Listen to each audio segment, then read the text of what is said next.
అమరావతిపై ఏపీలో మాటల యుద్ధం ముదురుతోంది. రివర్ బేసిన్లో కనీసం భవనం కట్టడానికి కూడా అనుమతి లేదన్న జగన్ విమర్శలకు కౌంటర్ ఇచ్చారు సీఎం చంద్రబాబు. ఎవరెంత బాధపడినా అమరావతి ఫ్యూచర్ సిటీగా మారి తీరుతుందని అన్నారు. He is building the capital, the so-called capital, in a river basin.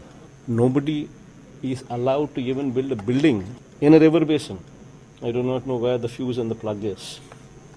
But one should seriously consider this aspect is the most important aspect.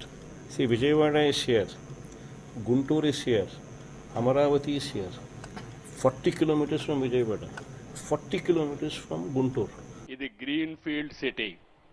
నా ఈ గ్రీన్ ఫీల్డ్ సిటీలో అమరావతి, విజయవాడ, గుంటూరు, మంగళగిరి ఈ 4 రేపు రాబోయే రోజుల్లో పూర్తిగా కలిసిపోతాయి. కలవడమే కాదు, ఎంతమంది ఎన్ని బాధపడినా Amaravati future city, best city in the world.